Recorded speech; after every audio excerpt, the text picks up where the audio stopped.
Blur and Out of Time. They're joking, there's 2 hours to go. On XFM 104.9, I'm Ricky Gervais, with me Steve Merchant and Karl Pilkington. A new leaf, bit of a blow at the Sonys. Not like that. I mean, you know, we were taken aback. Speak for yourself. Yeah. We've got guests. Jonathan Ross won, and he has guests, so we're going to have guests in. One of which is sort of a tie-in. He's going to explain himself. It's Dr. Fox, Dr. Neil Fox. Popped in for a chat. It's a pre-record. We got that. Although live in the second hour, we're gonna have a chat to the girls from Tattoo, who are upstairs at the moment in Capital, and they're gonna pop down and have a little chat with us. So we're really trying to, you know, make this more of an interactive show. We don't know yet whether we're gonna give up or not. It depends how this show goes. Yeah, look forward to that. But we got some great. We went down to the big library, so we don't have to rely on 4 Non-Blondes and the you know, the 2 jam tracks that are up here. We went down to the big library, and we've got some great tracks, Steve, haven't we? We've got some classics. Should we play one now? Well, before that, I just remember that some of the criticism we received, I think, was that we're perhaps not taking into consideration the listeners. A lot of shows, a lot of radio shows, they cater very much to the community, to the area which they're broadcasting. They interact with the listenership. Where's the fun in that? I agree. Well, for me, really. I'd just like to justify why we don't tend to correspond or interact with the listeners. Here's a typical email from Vicky, age 25. She asks, do you ski? Rick, that's her question. No, I do you ski, yes or no? No, I don't. No, you don't. Right, there you are. Thanks, Vic. Brilliant. Keep those coming in. See, he's turned him against us, Karl. What do you think, Karl? What do you think of Steve's attitude there? It's alright. More insight like that coming later. Black Grape, Kelly's Heroes on XFM 104.9. I'm Ricky Gervais, with me Steve Merchant and Karl Pilkington. Okay? Proper radio. As you know, we're a bit gutted that we won nothing at the Sony Awards. We found out that on the panel was Dr. Fox, probably one of the greatest DJs in the world. One of the great living broadcasters. I certainly think that he's up there. Yeah. With Tarrant, John O'Coleman. And so Chris Moles. Great Chris Moles. We asked him to. He's also on the Pop Idol panel, so he can make and break people. So we asked him basically to explain himself. Why did we win nothing? Why were we so bad? This is what he had to say. The award, guys, was called the Entertainment Award. All right, now, in itself, I think that should probably tell you something about what should be on the tape. There should be some entertainment. And it just wasn't very entertaining, actually. I don't mean that sounds quite horrible sitting here in front of you now, but it just wasn't very entertaining. But fundamentally, what elements did you not find entertaining? The fact that it didn't seem entertaining at all was part of it. I mean, it's a bit of like, how long's a piece of string, isn't it? What is entertaining? We have talked about string on the show before, though. Then there were loads of people I'd never heard of in my life, and some of those were perhaps a bit more entertaining than you. The people that got silver, I think they were called Joe and Twiggy. They worked for a station in the Midlands. I think Trent FM. They were actually pretty funny. Funnier than ours. Stuff. Yeah, Yeah, they were actually. Yeah, they were funny, and they seem to sort of understand their local. They seem to understand their market a bit more. And then I got onto yours. I think, oh, great, Ricky Gervais. Yeah, he's really funny in that program, isn't he? I must watch that. I'm going to absolutely die laughing here. And oh God, it was painful. How would you have improved it, just listening? Bit of humour, be quite good. Bit of humour, essential, I would think, for an entertainment show. A bit of prep, you know, a bit so get in there and actually think about what it's going to do, perhaps. Right, okay. Well, thank you, Dr. Fox, for your honesty. We've got to the bottom. While you're here, can I just show you this? That lump. Do you still do prescriptions? Dr. Fox there. He was, you know... He was honest, he was blunt. He was blunt, I'd like a second opinion. I'm only joking, he's not actually a doctor. In fact, well, he used to be called Dr. Fox, and now he just calls himself Neil Fox. I think he's been struck off. No, he's Neil Fox MD. Right. He's just... I wondered if there was some malpractice, that something happened. I mean, we Someone can't... was under, and he sort of, he went a little bit crazy. Let's leave it there. Yeah. Because Froggy will not take that lightly. Who? Froggy. What do you mean, Froggy? He's Dr. Frog now, he's changed it. He loved Fox. He hated Fox. But are we going to heed his criticism? Because it was there was no preparation. Yeah. We weren't funny, fair enough. Yeah. There was just really no content. We didn't care about the show. The demographic we were meant to be aiming at. Just sounds like a lot of work, all that. Well, I think what we can do is we can take it all on board and immediately forget it and carry on, because it's easier. What about that? Brilliant. I'll tell you what we could do, though. Play some bloody great tunes. Thanks very much. Athlete. You got the style on XFM 104.9. I'm Ricky Gervais, with me Steve Merchant and Karl Pilkington, innit? Alright? Brilliant. Well, you know, the funny thing was, the day of the Sonys, the radar figures came out. That's the body that tells exactly how many listeners you've got, etc. And, XFM went down a little bit, across the board. Except one show, Steve, that went up 34%. Keep talking. Well, what show do you think that was? I'm trying to think. Would it be Zoe Bourne? No. Would it be Christian Connell Breakfast Show? No. It was this little mother of a show. Really? Up Yeah. 34%? Yeah. Everything else went down. We went up 34%. Yeah. So maybe Dr. Fox should be listening to those figures. Indeed. Yeah. Will we get a pay rise? Will we get a 34% pay rise, Carl? Ooh, up to 80 quid a month. No, because for the last, 2 years, there's been nothing there, and you've still been getting the same money, haven't you? That's the way it works. There's been what, there? You're not paid per listener, are you? It's just... You know what I mean? It seems like it. I think they've each given us 5 pence. Exactly. I went along to, I came in from the presenters meetings I've never been to one before. A presenters meeting, I didn't know they existed. And I just came in to annoy Carl. It was about 5 to 6. So I was going to get him as he knocked off. We're going to have a Sorry, and the presenters meeting is what? That's where they dish out which amusing news stories they're going to read out, is it? Yeah, or no, what order they're going to play, Athlete, Coldplay, Right. the Vines. And, I went upstairs, all the people there, and, quite interesting, wasn't it? Carl? Yeah. You know why the figures went down a little bit? Come on. The war. Is that what they said? The war, yeah. At one point, I said to Carl, just how many listeners died in this war then? Because I thought he was saying that they were at the front. Yeah. Or XFM listeners went, well, I'm going. Yeah. I'm going to Iraq. Well, the reason our listenership Tell Zoe to tape it for me. The reason our listenership went up is that just tells you who's listening to us. Cowards, yellow bellies, children, women, People with fallen arches. terrorists. Oh dear. Yeah, it was quite a good meeting. Now I told some... So what exactly, is there anything I missed out on? Is it important No, they information? just, it went down a little bit, except our show, which went up 34%. Up 34%, but no awards remember for that. And then you went out afterwards, didn't you? Yeah, we went to a bar to a couple of drinks and that. Yeah. And then a few of them went on to Stringfellas. No, they didn't. Well, some of them did. Zoe Who? did. Zoe and a few of the office people and that. I went home. Stringfellas. Yeah. To what? To watch lap dancing? To beat what? Yeah, that's what goes on there, isn't it? I know, it's mad, isn't it? I've never been to Stringfellows, I don't know what happens there. But no. Why would they? I don't know. I mean, I was talking to people about it the day after, and they said, "Oh, you missed out." And I said, "Well, did I?" I said, "Well, how does it work?" They said, "Well, you pay." Never quite understood lap dancing. Never quite understood it. It's basically someone dancing naked, rubbing their arse in your face. Yeah. That's basically the gist of it, is it? But you can't.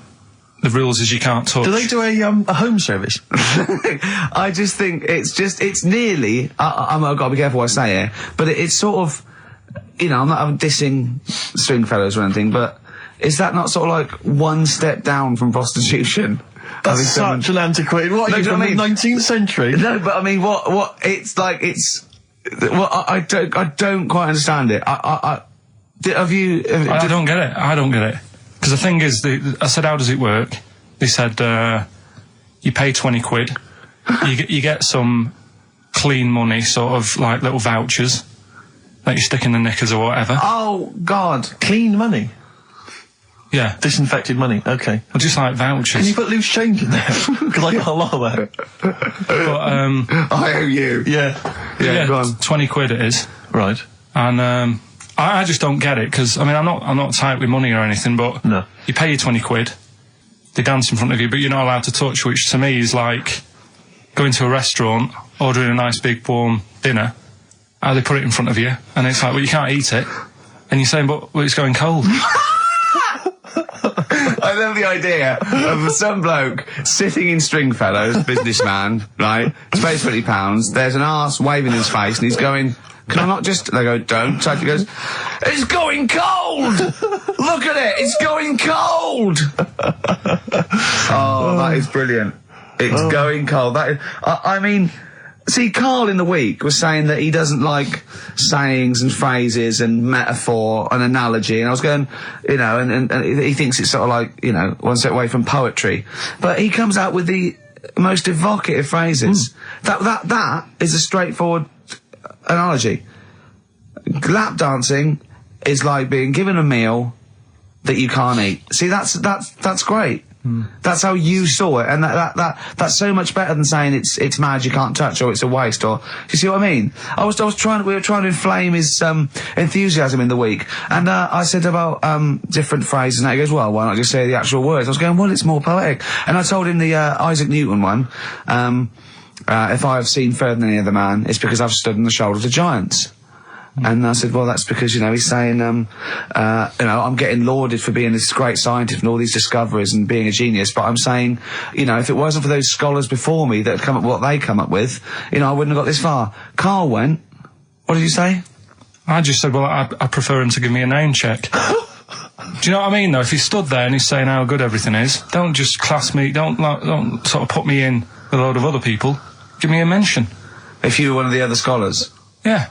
Yeah, I think there were probably people that died sort of years before him. I think he's saying more that he's thanking the body of work these scientists and these great men had handed down, you know, through either books, material, teachings. He's not giving a big shout out to the collective science posse. Yeah, yeah. You know, thank you. Actually, I copied Nigel's.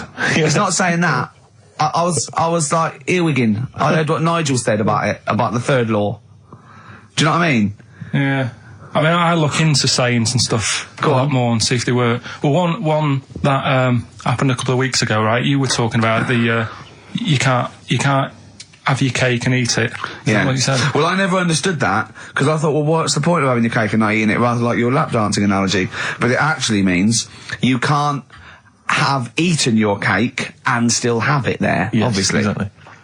Well, the time that I saw that saying work, right, I was in Asda with Suzanne. Yeah. And you know those big binders you get with nice cakes in them? Yeah. For birthdays and that, you can get one with, like, David Beckham on the front of it. Yeah. You can have one with, you know, Thomas the Tank Engine, if you want. Ricky Gervais. Yeah, you can have one of them. And I saw one of those comedy ones where it is, like, a big pair of breasts. Yeah. And that is when, you know, you can have your cake and eat tit. Play records. No, but you see what I'm saying? Play record. I want to talk to you about it. About puns. Just XTC and senses working overtime. In the present climate, they should be happy with the work. On XFM 104.9, I'm Ricky Gervais, with me Steve Merchant and Karl Pilkington. Karl, you're poised there. I know what you're dying for. I know what you're dying to do now. You're dying to play some adverts, aren't you? Placebo. This picture with the androgynous vocal talents at the helm there of Brian Moloko on XFM 104.9. Informed broadcasting. Excellent. Did you see, I don't know if Karl saw it, I know you watched it, Rick, it was extraordinary. It was a Sky One TV show the other night. It was something like reality TV. Oh, I don't know what it was called. Yeah. Excellent. And it was about basically what the fortunes of various... I cannot get enough of it. The fortunes of various reality TV stars since they've come out of the show. Christine Hamilton coming out of the jungle. And obviously, once again, always a pleasure to find out what Fats Waller is up to, Rick Waller. I mean, extraordinary. He's in a band now. He's got his own band. He was playing in some club in Rochester. There was about 20 people in the audience. Sort of gospel rock, that sort of soul gospel rock thing, like somebody see in the Commitments or something. And when it cut to the audience, it was like it was in Butlins. It was just a big dance floor, and there was just people watching indifferently. And he went, the people that were here loved it. I mean, it's a bit sad. I have to say, I know. the size of the man, his leather jacket, Karl, was extraordinary. I don't know how many animals had to die to make it. It was like... You know, it was. It looked like if he'd have fallen off, it'd have been like the Hindenburg. Yeah, because it was like a Zeppelin. Oh, the humanity!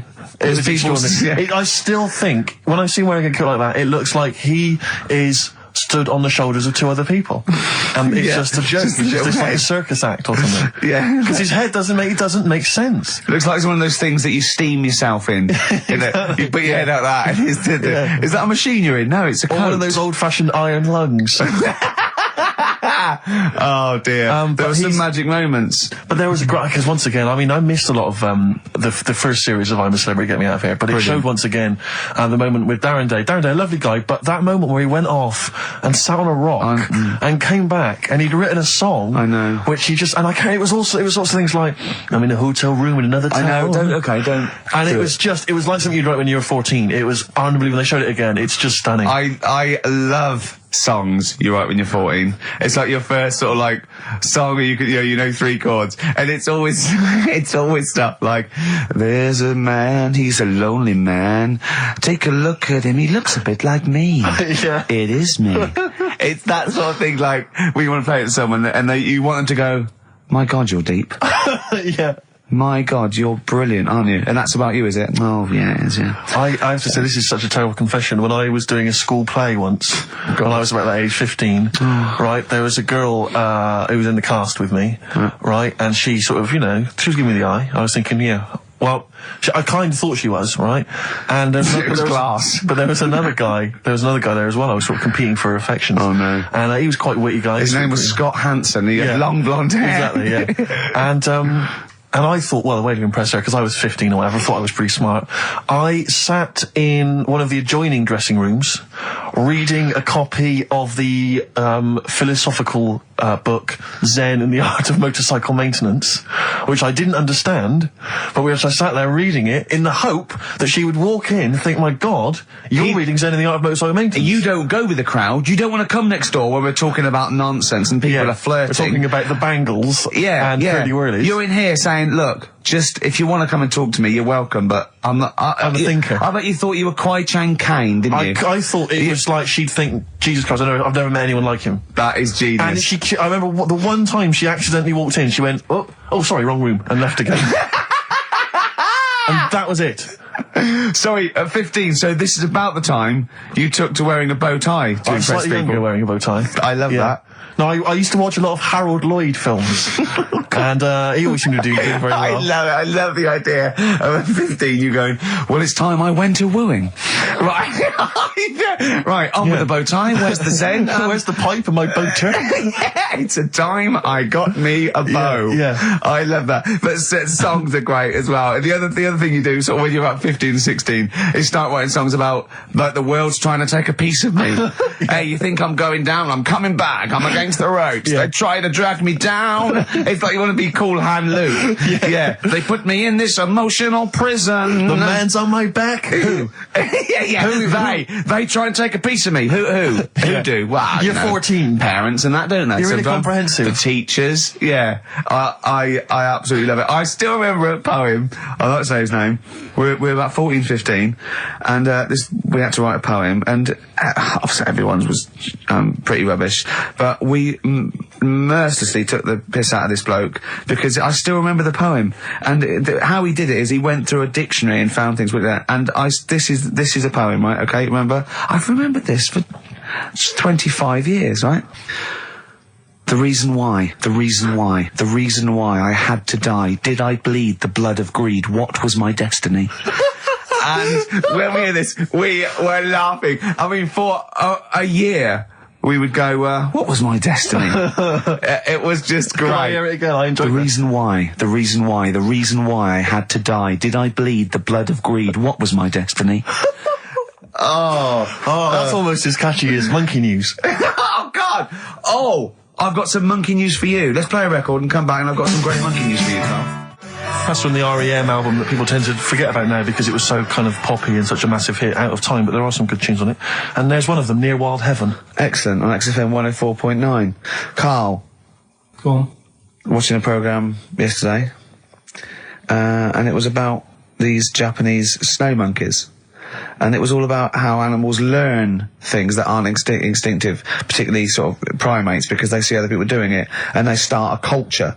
And they can pinpoint when one monkey first went down and got in the hot water springs and stayed there because it was hot, and the others copied them, and now it's part of almost a culture, that won't be handed on because it's not instinctive, but has to be learnt each time. And, they groom as normal, like other monkeys, right? But they're really intelligent. And, obviously, the reason they groom other people other monkeys is because they eat the mites. But also, the monkeys have learned they like being groomed. Okay? So they showed this one monkey, it went to a deer, okay, and it was grooming this deer to get its mite off it, right? But then it didn't eat it. It held it in its hand, it went over to a monkey, put the mite on itself to show the monkey it had a mite, and got a free grooming. That's extraordinary. That's extraordinary. That is because it extraordinary. gave up the food, knowing that if you put one there, this monkey would look for mites on it, and it would get a free grooming, and it was like having a little massage. What do you think of that? It's not bad. I've got some better stuff coming up later. On Monkey News, on the official. Yeah, Monkey do you News. see that? Just see what mine though. Mine's true. I mean, that's an interesting and It extraordinary. actually happens. It's discovery. social behaviour amongst primates. Actually, so I saw it. It was, you know. Did it rob a bank, Rick, at any time? It didn't rob a bank, and it didn't open a hairdresser's. No. See, that's what you're letting. That's what you're I letting am. yourself down. It's not quite good enough, is it? My Monkey News.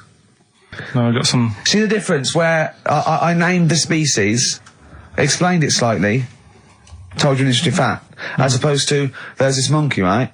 And Look at him looking at you. Yeah, He's not interested, Rick. Can I tell you now? Can I try and describe for people the face that Karl has? I'll tell you what it's like. It's like if you draw some eyes, a nose, and a mouth on a balloon, and then inflate it to about half full. That's what Karl's face looks like.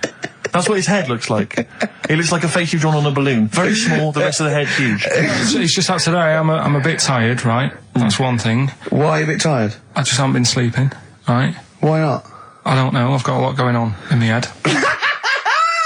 Oh, this would be like The Simpsons. If we could actually look in there would be two monkeys grooming now. Plus, you've been talking about like stuff that I can't relate to and that. So I'm What, writing poetry? Like what? Reading books? you know, doing poetry and stuff. I never did any of that. What did you do? Well, at school they didn't bother. They tried to get us to write more, right?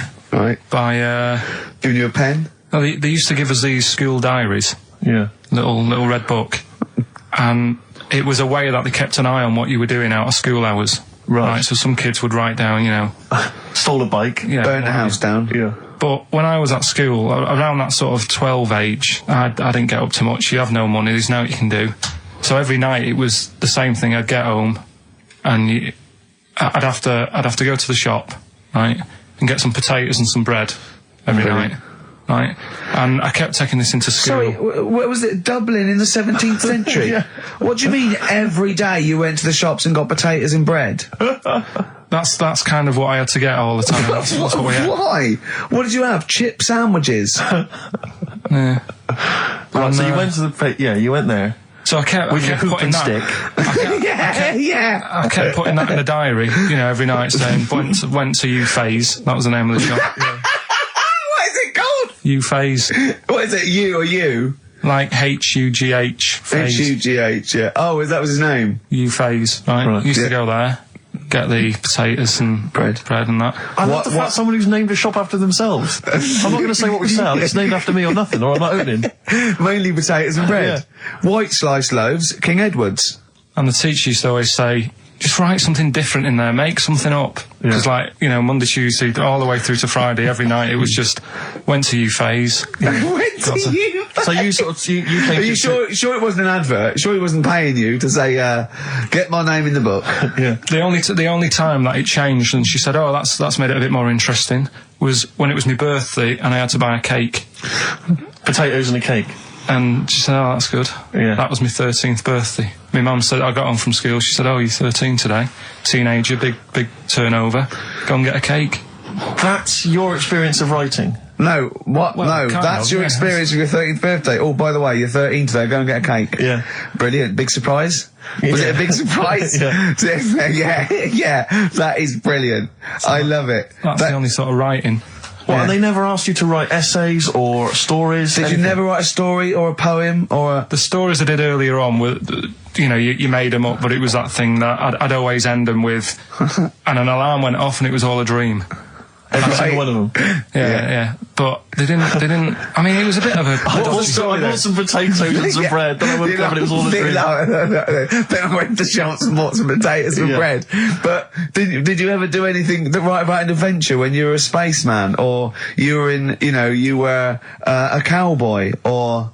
No? All the teachers, had scams going on, so, in English, right, you'd go in there, and the teacher would say, right, what we're doing today is, got a load of brochures from Thomson, but they say, 1983 on the front, so I've got a load of stickers here that say 1984, let's see how many you can do in half an hour. You are joking. Did you go to school with Oliver Twist? Sorry, you are joking. I'm not, that's what they did. So the teacher must have been getting, a freebie or something for helping them out. Honestly, yeah, that's what it was. That is fantastic. They were all at it. They were all, other than Mr. Fagan, you had... Yeah. And then when they saw Karate Kid, they had every kid washing their car going, wax on, wax off, hurry up. Yeah. I'm teaching you something. Wax on, wax off, paint the fence. So I'm just saying, that's why I'm a bit quiet, because you're talking about stuff I can't relate to. And why didn't you sleep last night? I haven't slept well since I was about 12. Do you sleep well, Steve? Well, wait, you can't let that go. I haven't slept well since I was 12. What do you mean? Do you know, a proper... I used to love going to bed as a kid. Yeah. Whereas now it's am I going to sleep tonight? And I sort of wake up about 4 times. Whereas when you're a kid, I remember really... loving going to bed. There was one time where I actually laughed myself to sleep because I couldn't believe me luck. What's wrong with him? What do you mean you laughed yourself? Have you ever had it when you're really tired and you get in bed and the pillows feel it's all cold. Yeah, and it's I can't believe this. Yeah, and. It happened twice. Once when I just went to bed and I was really looking forward to it, and also when I helped my dad out once, through the night. He worked at at this paper company, right? And I helped him out, and I got in at about 4 a.m. with him. Got in bed, and I just was I was laughing my head off. I had to put the pillow over my head because I couldn't believe me luck. I was oh, this is great. This. I'm going to sleep. I just have to say, life up north is so extraordinary. No, but you must be the easiest kid in the world to please. No wonder she knew she could just go get a cake. It's sort of what was he expecting me to say? He were expecting an extra hour in bed, but we got him cake as well. I love without any supper. Brilliant. Brilliant, yeah. Your own bed. How long was it before you got your own? What did you used to do before? Just some straw in the corner? No, it's just that thing of when you're really tired and... And do you ever do this with Suzanne now? Do you ever laugh yourself to sleep with her?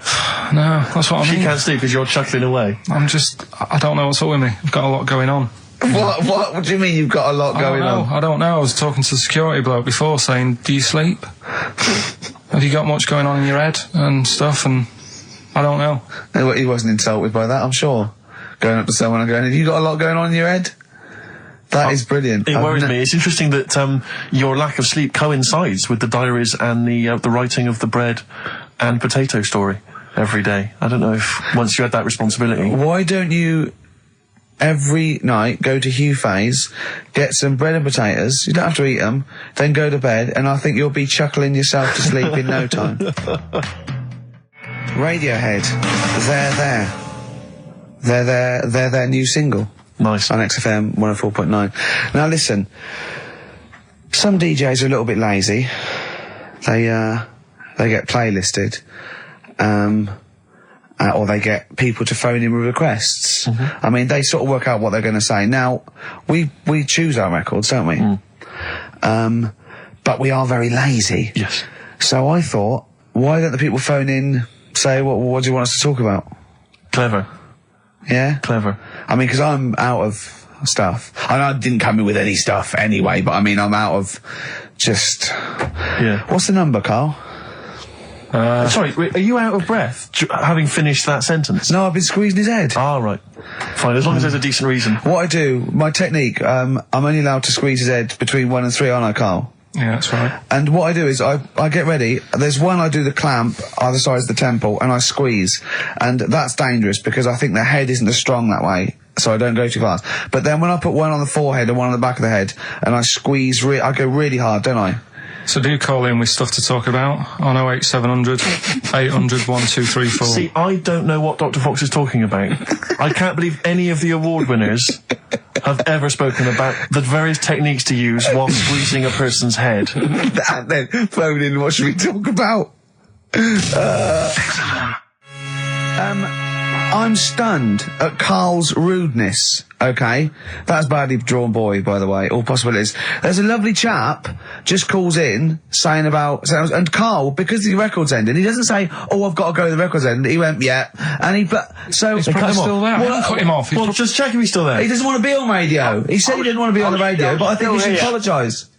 I'm still here. Hello? Hello. All right. I'm still here. I did ask not to be put live on radio because I get very embarrassed. Don't worry. All we wanted to do was we just wanted to apologise for Karl's curtness and his rudeness. Now, all I want to say is the station is good because you couldn't have a worse slot on a Saturday afternoon, right? Because the youngsters are in the boozers, the older fellas are doing the punting, the racing, the football and whatever. The thing is, the state you play, if you want to get number one... This is XFM, not Radio 2. If you want to be the top, all you got to do is start playing Natalia Umbraglia, this and that, and have your audience with one puke of hair between four legs, okay? Thank you. There you go. No, that's why I didn't want to go live on radio. But you are dead, when Christian got a little bit sick about being 13, then he got to go, whatever. You're the soundest station in the area. You cover... I don't like all the stuff you play, the station plays, but you're actually doing what's there. Thank you very much. You keep going, persevere. And you'll make it's well worth listening to anyway, okay? Thank you, cheers. Otherwise I wouldn't... Can you hear us? Thank you, bye. Dead sound, mate. Be careful, yeah? I mean, I can see why you cut him off. Stop it. Man alive. We've had so many calls. Karl was getting annoyed. There were so many calls. And we've had suggestions from Ned saying talk about Jimmy Savile. John in North London. I've just got John in North London. What does he want us to talk about? Oh, forgotten. Becca from Liverpool wants to talk about Tracy Emin and Damien Hirst. Art. Paul Andrews, your mum called. Stop calling her. Tell her to listen to XFM. Yes, you, Paul Andrews, is about 38, at home with your wife and kids. Your mum just called in. I think someone wanted amazing monkey facts. I can't even do this right, can I? To be honest with you, last week we were slagging off Karl as being the weak link in this show. I think it's clear what the weak link is. Oh God, who's the bloke who wants Hayley to go with him to X-Men? See, I shouldn't make notes. What's wrong with you? If you didn't spend so much time squeezing his head and eating pies, we might get something done. Right, okay then, what should we talk about then? Right, play a record and we'll discuss this. Tracy Emin, make your bed. Make your bed. Damien Hirst, stop cutting up sharks and things. Picasso. Alright. Right, Rockbusters, what have you got for us, Karl? Right. There we go then. 3 clues, 3 cryptic clues, couple of initials. Email in, ricky.gervais@xfm.co.uk, win some stuff. Do you want to go through the stuff? Yeah. You get them. You're definitely improving yourself as weeks go on. We've got a 3 CD set of the best of Inspiral Carpets. How they've strung that over 3 CDs, I've no idea. Yeah, I know. Extraordinary. A number of other CDs, all of which are okay, plus a t-shirt and a copy of Marion Jeff Series 1 on DVD. Not bad at all in an XFM bag. Well, he's noticed X-Men 2 isn't there, because it's not out yet, but it is at the cinema, so I think Hayley should go with, what's his name? Shut up. Okay. Right, go on, Karl. Right, the clues are, clue 1. Ooh, they're having problems. This is... Right, brilliant. Rockbusters. This is what we've been in for. I tell you what, I think Foxy was really soft on us. I think he's... Oh, go on. This is what we're tuning for. Okay, so this clue 1 again. So go on. This is brilliant. Come on. This is like Who Wants to Be a Millionaire? It's class. Come on, Karl. Don't worry about him. He doesn't understand radio, Karl. I heard his show before we had us. He was doing it. It sounded just like Dr. Fox. Yeah. Right, go on. Clue 1. They're having problems. They haven't got any rice.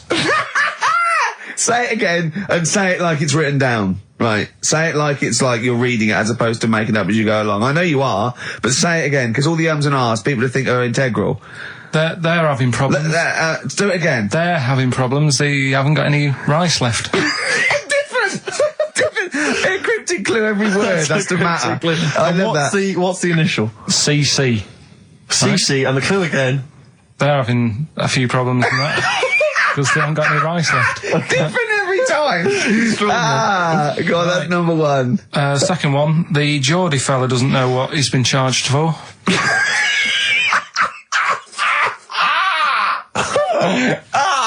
Okay, and what's the initials there? DW.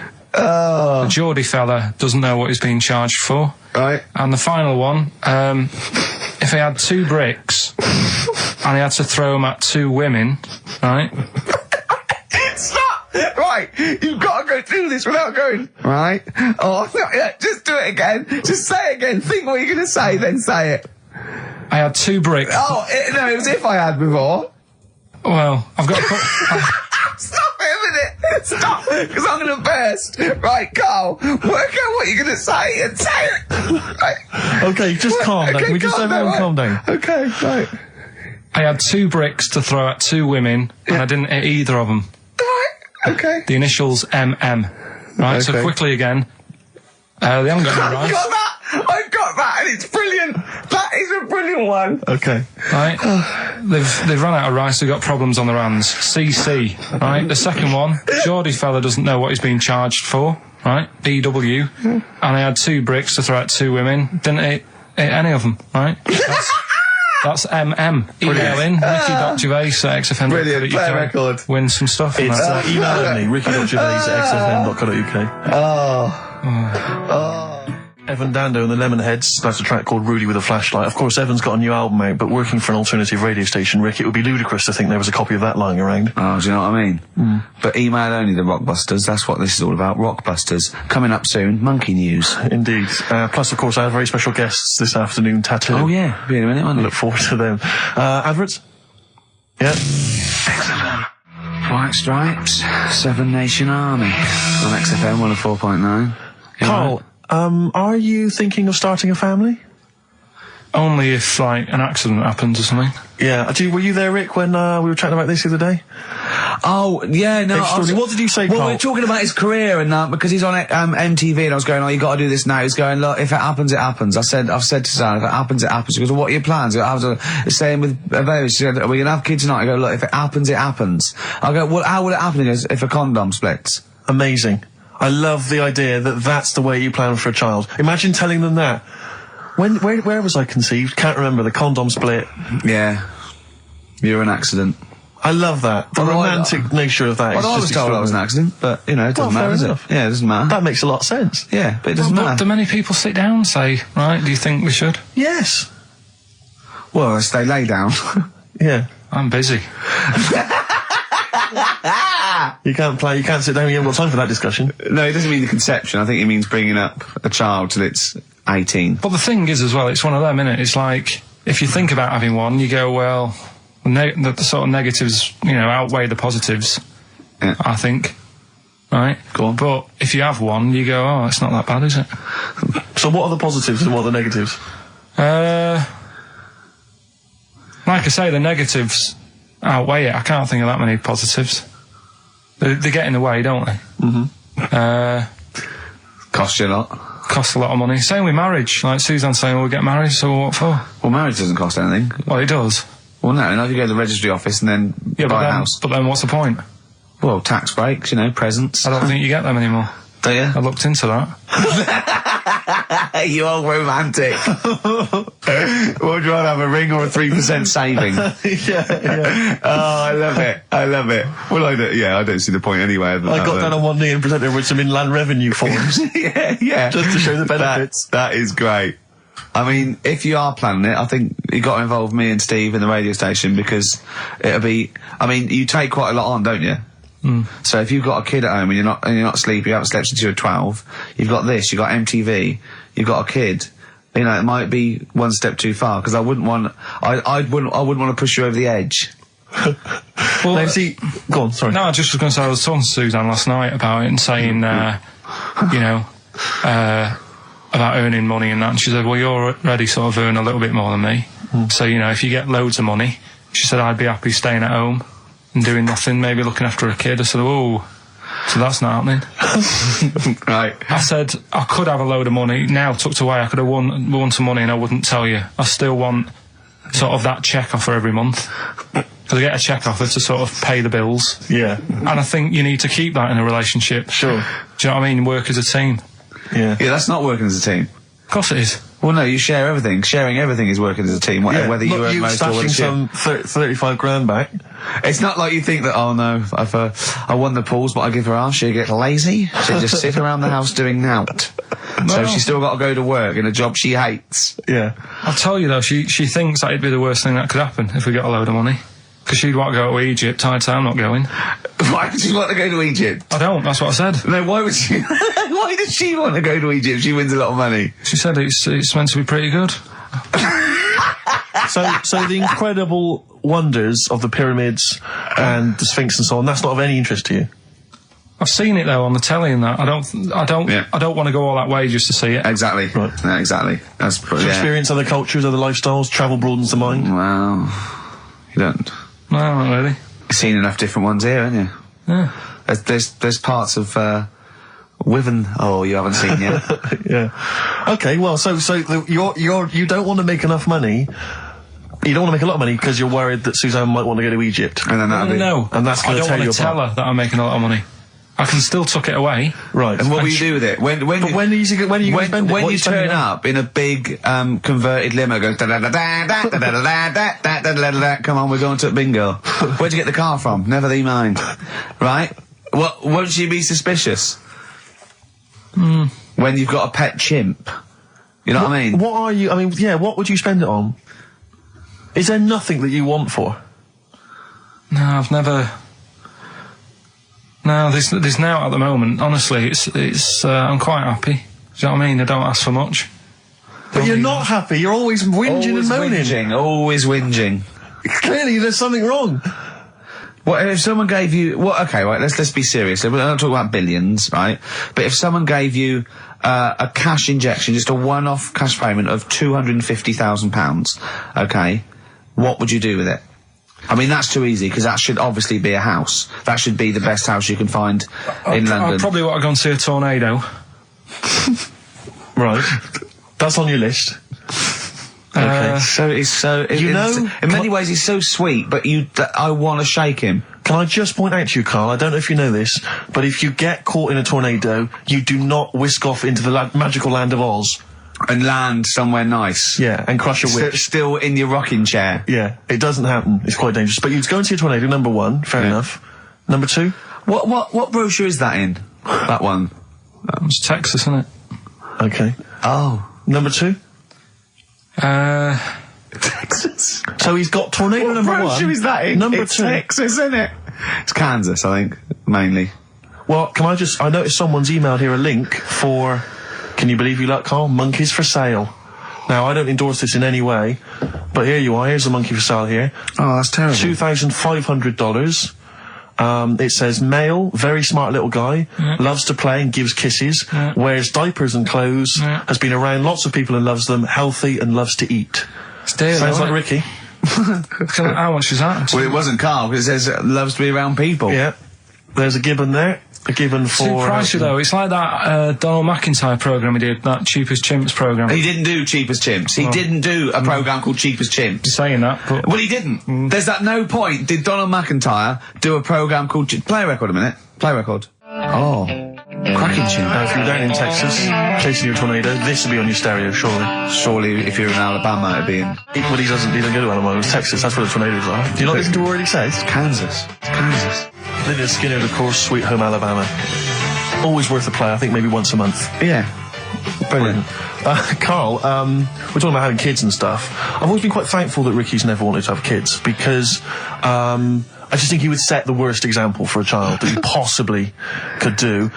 Just in conversation the other day, just happened to mention that he's taken to eating in the bath. Yeah, well, let me explain something. Right. I've got busy schedules, yeah. I get up, I meet Steve at a certain time, and I go, I've got to go at 3:30 today, Steve. I'm working out at 4. I work out 4 till 5. I have to have something to eat before I go out, and often meet Johnny for a beer at 6 or something, or go somewhere. So I thought, oh God, if I go around and have a bath straight after, then I have something to eat. I go, well, I've got, sometimes there's chicken legs, right, and they're greasy. So one day I thought, hold on, I'll go to the bath with the chicken legs. I'll eat them in the bath, and it's brilliant. So I'm sitting in the bath, I eat the chicken egg, it's really greasy, right? I just throw it in the bin, just go under the water, come up, I'm clean. I've eaten, I'm clean, I get dressed, I go out and meet Johnny. I've lined my stomach, and the good thing about that is that when I come home, after 3 beers, and I've eaten the chicken, I go, there's only bread left, I just wipe it round the bath. I got a lovely bread and dripping sandwich. That's not true, that bit. But I do eat in the bath. I mean, the second week of doing it, I was just eating in the bath. I think I was in chicken legs again. I'm eating in the bath. Jane walked past, just looked in at me, and she went, Christ, Caligula. Well, just me, a fat Roman emperor eating. Caligula, to be honest, is just too cool and impressive. Not Caligula, old man Steptoe. Have you seen the one where he's in the bath eating pickled onions? No. He sat in the bath, he literally sat in the bath, eating some pickled onions. Some of them slip under the water, he fishes them out, put them back in the jar. I'd never do that. No, you'd eat them. You would never, well, they wouldn't let food go by like that. But it's so... But it's the fattest chicken, it's big, greasy slabs of chicken. Yeah. You're throwing the bones on the floor. No, I'm putting them for the wolves to scavenge. I'm putting them in the... Stop biting your nails, Carl. Not only can you hear it, it's really rude. I don't know, what... Yeah, you're criticising him? Yeah. Criticising him for biting his nails? Yeah, you don't know where they've been. You eat chicken in the bath and then go under the water and come up clean whilst sat in some water swimming with grease and fat and chicken bones. Yeah, and breadcrumbs. Well, I like to bath. I like to bath like 2 or 3 times a day. But do you not see why that's not cool and impressive? It's not like we're all going to go, why haven't we all thought of that? To be honest though, Steve, that is the only time I eat oranges. I know what you mean. Yeah, that's, I've always thought that, an orange, I go, oh god, this is too annoying, and I don't bother eating oranges, unless they're tangerines, you can peel them in one and put them in one. I don't have big Jaffas, it's not worth it. What is wrong with you? Firstly, have you ever thought about cutting an orange into 4 quarters with a knife? Waste. What do you mean a waste? More washing up. Yeah, right, so this is what this is why you can't sleep at night. Because you think, I've got to run a bath and have an orange. I haven't got time. I'd like an orange now, I need the vitamin C, but I've got to run a bath for it, at least have a shower. I'm going to be in there with another man. Oh, it's dear. like, the two of you are just, you are like children. You're infants. Your mentality is ludicrous. And you're embarrassing us in front of our special guests. Oh, yeah. I can't believe it. Now, of course, last week we've had tattoo here. We've had a number of letters, Rick. I'm just reading them now. Saying, last week, loved your interview with Chris Martin from Coldplay. Yeah. Genius. Another one here. Great insight into the man who wrote Yellow and Clocks. Yeah. Fascinating. Steve Merchant's interview with Chris Martin was amazing. He showed his own TV show. Yeah. Just some of the letters we've received, Rick. Yeah. So this week, we're very lucky to have with us Russian pop act Tattoo. Round of applause for them. Lovely to have them here. Tattoo. Now then, of course, there's been much controversy that your kind of lesbian shtick is just something to try and whip up some press attention. We are proper lesbians. We love Fanny more than cock. Okay, brilliant. And Tattoo, lovely to have you here. Thanks for coming. Yeah. Now then, you've got some live gigs, I understand, planned. Yeah. Duh. Okay. I can't help but notice that you sound, dare I say it, Tattoo, you don't sound so much Russian as German. No, we cannot do the accent properly. Okay. And, Tattoo, it's a joy to have you. Thanks for coming down. And finally, your lesbians would, for instance, either myself or Carl be able to convert you from your lesbian ways? We like the muff so much that the knob is no good for us. Alright, well, thanks very much, Tattoo. Yeah, thanks, Tattoo. Thanks very much. Cheers. Extraordinary. Next week, Cher. Brilliant. So if you've got any guests, special guests you love us to interview, then let us know. Ricky.Gervais@xfm.co.uk. And we'll try and get there. Oh, dear. Play a metal card. Rockbusters answers next. I was going to say, well, do you want to do that? No, let's do it next. After the record. Just going to say something. What were you going to say? About gays and that. What? In a bit. What were you going to say? Oh, we'll look forward to that. Martina Topley Bird. Need one on XFM 104.9. Right, there goes the girls from Tattoo. See you later. Well Thanks, done. girls. Cheers. Right, a couple of listeners Carl, what were you saying before we cut you off? Yeah, it's just like, you had the girls in and that, and it reminded me, I was talking to Steve in a week. Yeah. I think it's, when people were talking about going out to Stringfellas and that. Yeah. I was talking about seeing naked people. Yes, I asked him, I said, when he used to watch, say, he accidentally flipped onto BBC Two and some ballet was on, would his eye ever been drawn to maybe the gentleman's lower regions rather than the ladies? The gentleman's package. Yeah, would your eyes ever be accidentally drawn to that and you couldn't resist it? And you said yes. Yeah, because, right, I don't think I'm Oh dear. Oh, go on, I mean, fair enough. No, right. I'm always looking at the beautiful ladies, but fair enough. Yeah. No, go on. But, right. Have you ever looked at Wayne Sleep's testicles? I went out. Have you ever looked at Wayne Sleep's penis and testicles? I went out on a night out, right? And it was it got to some point in the night where 2 women and 2 fellas got on the stage. Right. Right? Started stripping off. Yes. Yeah. Just what, members of the audience? No, I think they were, like, part of the act. Right? Right. And, what was this, panto? the fellas had, like, their undies on, and the girls just had their knickers on. Yeah. Right? And, sounds pretty erotic at the moment. Go on. And at the same time, they all whipped their pants off. Yes. Right? Yeah. It was Bucks Fizz, wasn't it? The adult show. Now, I said to Steve, at that point... Sorry, I wasn't there. He said it's to be later. yeah. I said, well, you have a quick glance at the fellas. And then the annoying thing was, I thought, right, now I'll have a look at the women, and it was too late. They put the knickers on. How long were you looking at the fellas? Not that long, but why were you looking at them first? That's human nature, isn't it? Why? I don't know, but I'm sure you would have done the same thing. You just sort of think, well, how are they shaping up? So it's a comparative test. So who had the biggest knob? Which one of the blokes had the biggest knob? No, it's like, normal. But this is a whole new side of you. This is a whole other area. So you look at ballet dancers, you look at the gentleman's. No, I don't. package. I just was, when he said this, it reminded me of this night when I was walking home thinking, didn't get a look.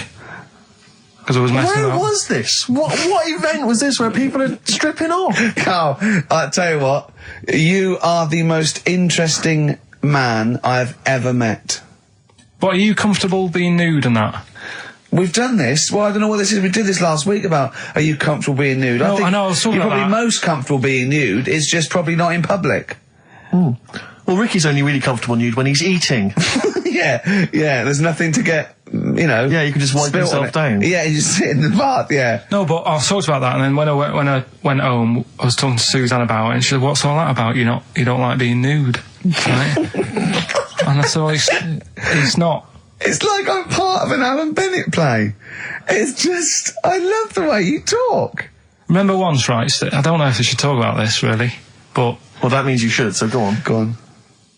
oh yeah, right. We went to Tenerife, right, one year, and I was still living in I'm Manchester. scared now. Yeah, I don't know I'm what's actually scared. I'm thinking about Suzanne, but she's Well, working. I don't want to know anything about Suzanne, to be on, no, honest. but If come on, it's- It Go on. involves me more. Let's hear the story. Go But on. I'm just explaining to you that I don't like being nude. Yeah. Go on. So you're in Tenerife. In Tenerife, right? Didn't have much money. Stayed in this apartment that wasn't that nice, right? Had cockroaches in it and stuff, right? Didn't have much money to go out at night. So we're in this sort of death trap of an apartment, right? Anyway, so when I was younger, right, had a bit more energy. So He's 30. 80, I know. so start having it away a bit. It's a joy. Beautiful. It's so, good, yeah. I've been here to a while. I love it. Go on. Right, so, doing what I do, right? Yeah. Someone starts banging on the door. So Suzanne Everyone's says, at it. Right, so you mean knocking on the door? Right, okay. knocking on the door, right? So Suzanne said, you better get it. So I said, I can't get it now, can I? I'll have to wait a bit. Right? I can't go to the door. Go on. So the banging's getting louder. Yeah. Someone at the door. Yeah. And she's like, hurry up, it must be important. I'm like, in a minute. So anyway. I don't want to know anymore. No, come on, finish the story. Open the door. It's a fireman. So I just stick my head round, and he's going, you'll have to get out. The building's on fire. Right? So I'm like, in a minute. Sorry, you weren't still having sex at this point? No, but, you know, Right. still sort of got to wait a minute or I can't get my pants on. Oh, Carl, I wish I'm so sorry. Right, go on. To the So listener. now, So the place is burning down. So it could be a serious big fire going on. Yeah. I'm sort of waiting. You can hear people sort of screaming and that, panicking. Is that because the door's open and you're nude? The fireman's saying, will you get out, I'm saying, in a minute. Right. And Suzanne was saying, you know, think of something that's not sexy. Sure. So I was thinking of people, you know, thinking maybe down in a fire might sort of calm you down. Yeah. Then the fireman said, we need a big pole. Yeah. Yeah, Sure, go on. But what I'm saying is that, to me, I wouldn't have wanted to go out and be safe over, do you know what I mean, over being naked. I don't like walking about without on. So what I'm saying is, even if that fire... I love the idea of everyone huddled in there with all the firemen. It just, the camera spans along and there's Carl. Yeah, a just local news report. naked. With still But would you have gone out without on? But why do I have to go out with now on? I'll just grab a pair of jeans. All right, but you've just, you know... What? There's a fire, Carl! Yeah, but See, not everyone looks at men's packets. That's only you, remember. Most of the other firemen wouldn't be going, oh, look at him. But what I'm interested in is he's how pleased long... to see us. Carl, how long did it take? And did the thought of dying in a fire help? After a bit, but the fireman sort of had a go at me. Sure. What do you mean? Well, he wasn't happy that I was dawdling. Well, to be fair... But what can you do? Answers on a postcard. To the usual address, XFM, care of Leicester Square. Well, let's just get these right. Let's play a record. Let's have Rockbusters and Monkey News. We don't have time for afterwards. monkey news. We'll squeeze them in. Wow. Life on Mars by David Bowie on XFM. Right, come on, we're running out of time. Blockbusters. The results in... Sorry. Oh, what a giveaway. Oh, no, embarrassing. I've given it away. Straight into monkey news. Go on then. So, yeah, Rockbusters, what were the clues? The clues were, the first one was, they're running out of rice, so they've got problems. That was CC. That was China crisis. Right? Okay, yeah, if they ran out of rice in China, it would be a crisis, fair enough. Second one, the Geordie fella doesn't know what he's being charged for. Right? That was Bill Wyman. Brilliant. Yeah. Brilliant. And the third one, I had 2 bricks to throw at 2 women, and I didn't hit either of them. That was Mister. I let him up. Those were alright, those. That's extraordinary. The winner, Gina. I think Gina Ferry. Well done, Gina. And the reason I gave it to Gina is because she's included, and this is a wonderful segue, some monkey fact information of her own. She says, apparently, that the group Chumbawamba got their name from one of those monkeys in a room with a typewriter experiments. Someone did it as a joke, and Chumbawamba was a word that was typed out, and that's where the group got their name. And apparently. their lyrics. Absolutely, yeah. Which is good. So let's have official monkey news. Play the jingle. Oh, chimpanzee that monkey news. Alright, we've got to be quick. Go on, But this is something that was sent in to me ages ago, and I don't know why I haven't done it yet, because it's brilliant. We were talking about monkeys typing, the Shakespeare theory and all that. Well, this is about a little monkey called Marty, right? Basically, it's in some science lab, right? It's in there. It was wandering about out of its cage, right? The lab fella was busy on the phone or something, right? And Typical. it's wandering about. It goes up to a PC that's in the corner, a little computer, types down, "My name is Marty," right? So the fella got off the phone, saw this on the screen with the monkey sat there, says to his mate, "Have you done this?" Right, hold on, Carl.